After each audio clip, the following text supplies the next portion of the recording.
So it's completely bounded on these two horizontal segments. But can you say that the function is bounded in the interior? No. It explodes as you go along this line, for example, at e to the. In fact, it explodes the moment you come down here, because no longer is your cosine function 0. So it's not. But it explodes at what rate? It can explode at the rate of e to the z. But if you go along this line, it will explode at the rate e to a constant times z, or something or some constant times e to the z. So what this Franklin-Little is saying is, if you assume that this function here grows no faster than e to the z, that means it is e to a less than 1 constant times z, then actually the function is completely bounded. It's amazing. Just by saying that it doesn't grow that fast, it forces the function to be entirely bounded inside the strip. That's the strength of this Franklin-Little. So that bound actually will later force this. And actually the proof is not very difficult. It comes from maximum modulus principle. Okay. So we'll get to this later, but this is just to motivate the Franklin-Little principle. So now let us actually go to the proof of Hardy's theorem. So Hardy's theorem.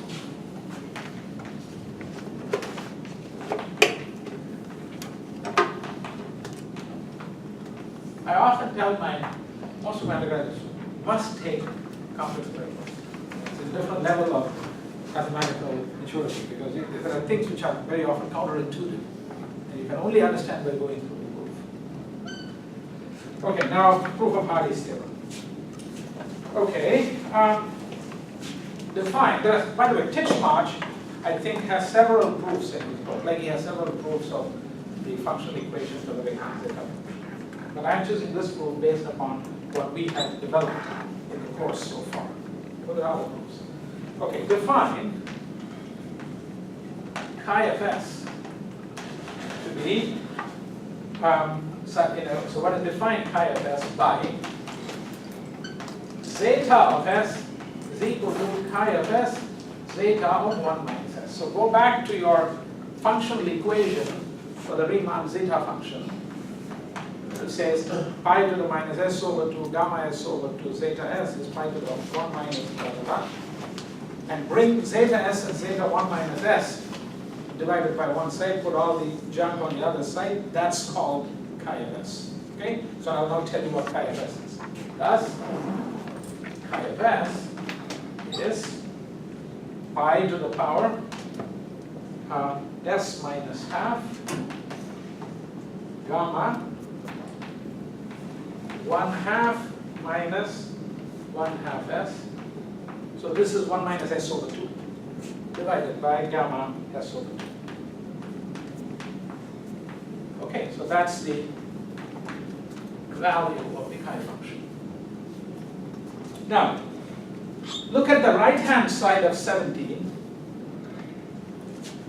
When s is real, this is real. When s is real, gamma is real, at least on the positive side.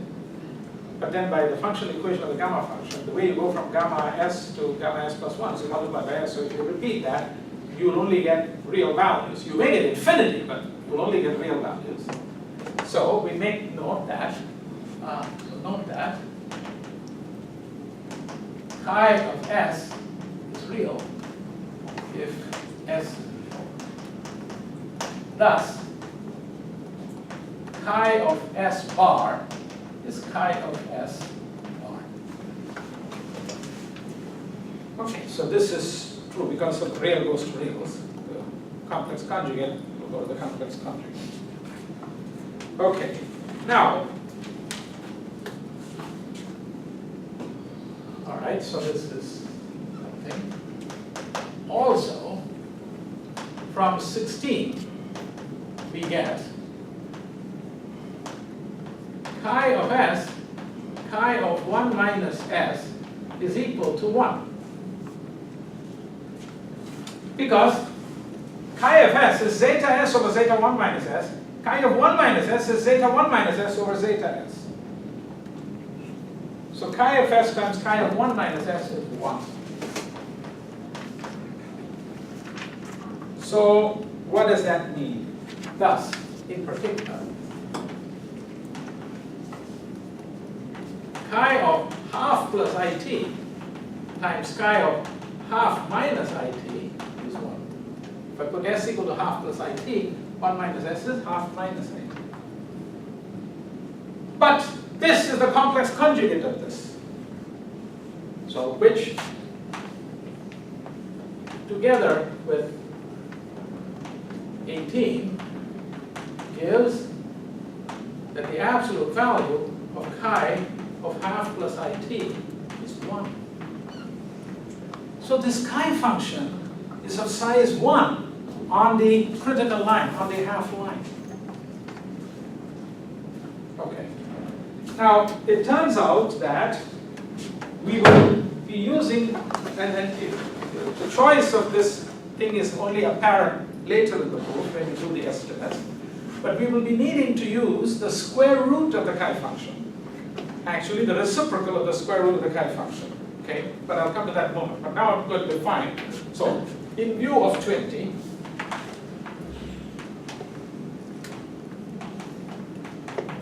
define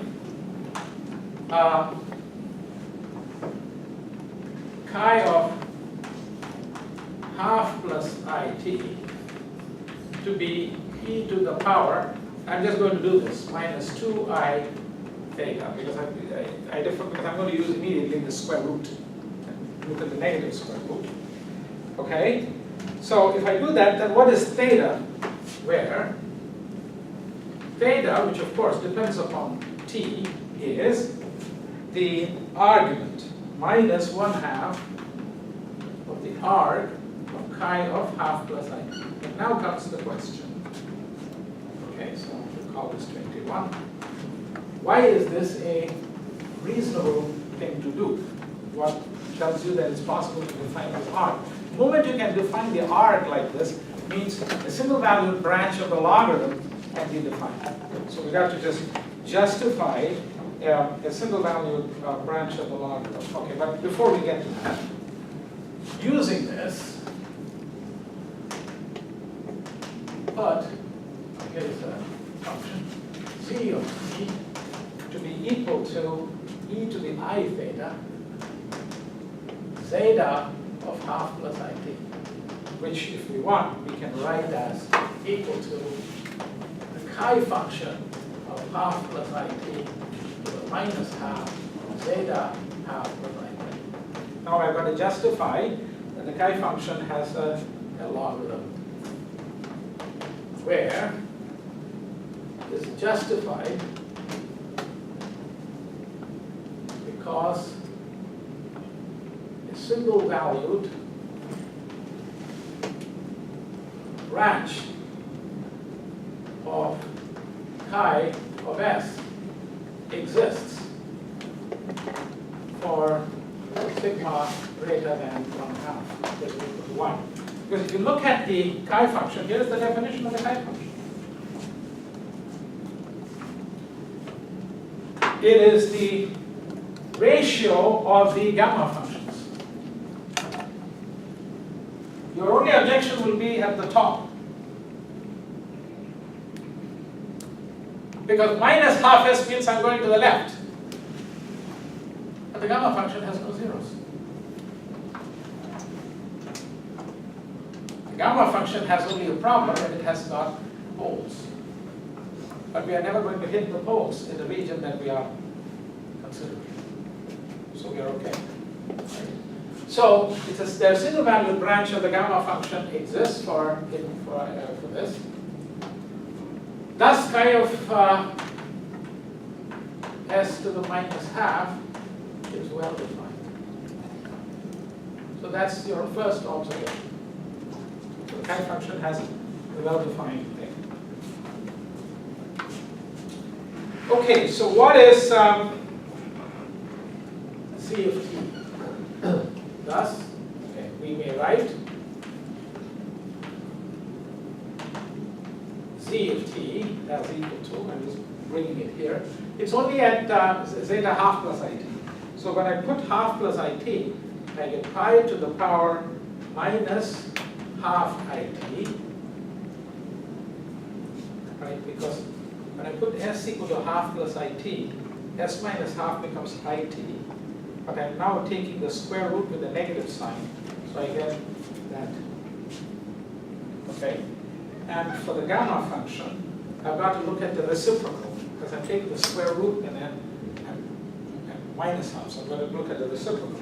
So when I look at the reciprocal, it's going to be gamma 1/4 plus half it divided by gamma of 1/4 minus half it to the power of half. I mean, I could have put this way, but power minus half, but I flipped it. Multiplied by, so that's just that part, multiplied by zeta half plus it. So that's the value of the z function. Now, here is something interesting.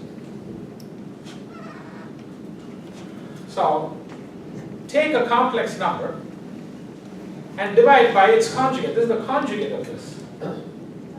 If you take a complex number and divide by its conjugate, what happens? If the complex number is r e to the I won't use the word theta here, r e to the I phi, its conjugate is r e to the minus I phi. So when you divide, the r cancels. You get e to the power 2I phi. But when you do e to the power 2I phi and take the square root, you will get I phi. But the way in which you do the r, you may be off by a sign. I mean, you could get a minus, depending upon how your r is. So this is actually going to be equal to plus or minus this quantity, I to the minus it over 2. You see, when I take 1/2 of e to the power of ix, I get e to the ix over 2, because I'm telling you the r there is x. But here I don't know what the r is. So I'm just going to say this is equal to gamma of 1/4 plus it divided by absolute value of gamma 1/4 minus it or plus it, it doesn't matter. And now, so that's what I'm going to get with the square root. Zeta half plus it. That's the plus or minus I told. So this ratio has an e to the 2i theta, 2i phi. This ratio has only e to the I phi. That's why I put that, because it's only r here. Only the absolute value. So this is what we get. Okay. So it's plus or minus of this. And we can make a comment. We choose the argument of gamma in such a way to get the plus sign. It doesn't matter, but take absolute value. Just choose one of the two signs. But you got to fix this sign. Okay, so this we have.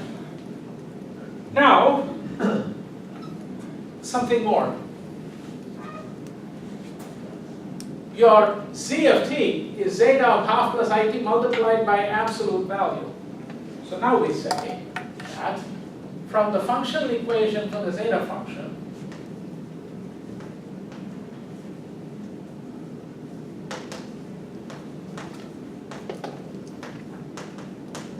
it follows that, well, I don't even need the functional equation. Absolute, the next one is going to go. The absolute value of zeta t is 1. Okay? The absolute value of zeta t, the absolute value of zeta half. That's what I meant. I don't need the functional equation, it's just the definition. Now I'm going to get to the functional equation. That z of t bar is equal to z of t bar.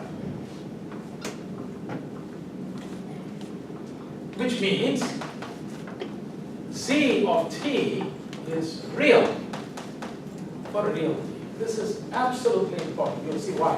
So it's a good point to close the discussion. So what is the z function? The z function has the same absolute value as the Riemann zeta function on the critical line, but the beauty is it's real valued on the critical line. So it's a real valued function which has the same absolute value as the Riemann zeta function on the critical line. Which means, so we'll call this 25. Thus the zeros of z of t on the critical line coincide with the zeros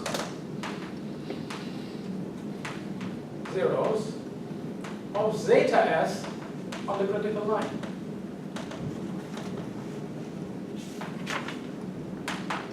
But now I have a real valued function and I'm counting its zeros.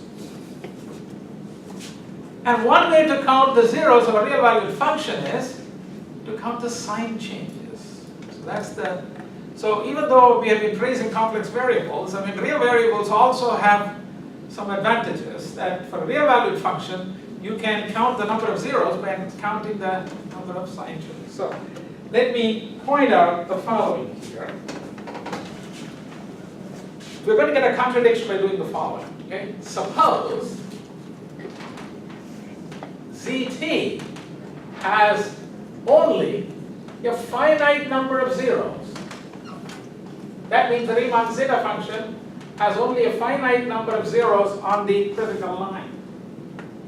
Now if a function has only a finite number of zeros, it's continuous, then eventually the function is of the same sign. So that means then the integral from, let us say, t to 2t of z of t dt will be the same as this integral. This is a brilliant proof. Because they're the same sign. The t is not large for large t.